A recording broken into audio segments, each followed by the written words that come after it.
Hi friends, Beth Rolls here. Today I want to talk about why marriage itself sets us up for failure in the relationship. So I wrote The Authentic Wife. It's on Amazon. You can find it this Friday, November 9th, and I'd love for you to check it out. So chapter 2, Glass Ceilings Fit for a Princess.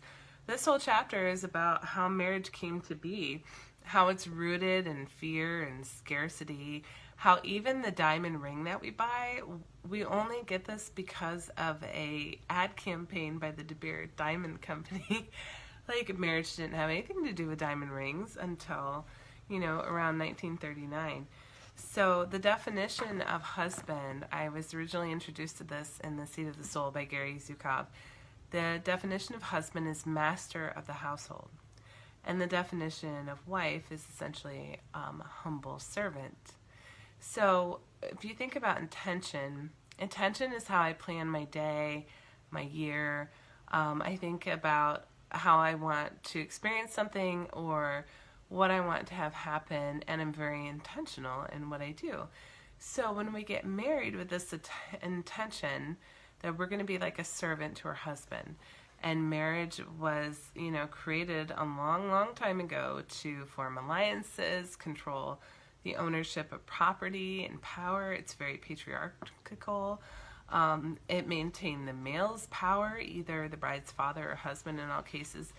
So when you look at what the intention is behind marriage, even if it's old, and even if you don't get married consciously with this intention, I know I sure didn't, it still affects the relationship because it's a very, old, archaic way of controlling things.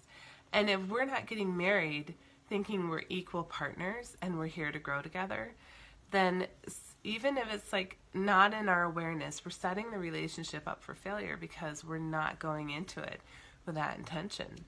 And I think that both men and women get very comfortable in the relationship because they feel like, well, now she won't go anywhere, or now he won't go anywhere.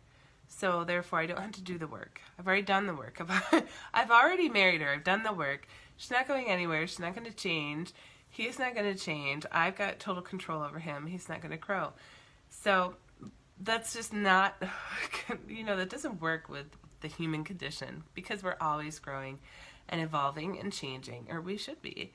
And if I enter this contract, thinking I'm somebody's servant and nobody's going to change, that might work for a few years, but 10 years down the road, 7 years, 5 years down the road, when one of us starts to grow, then you're going to start to have that friction, and things are going to get really tense, and you're going to have resentment, and then the babies come, and he's like, well, wait a minute, I was just the master of the household. That's your job, right?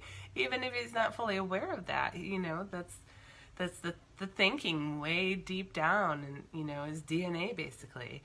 So that was it for today, chapter 2, breaking down the delusion of marriage and why it really sets us up for failure. So I hope that helps, and I hope you have a wonderful day. Check out The Authentic Wife on Amazon this Friday, November 9th. Bye.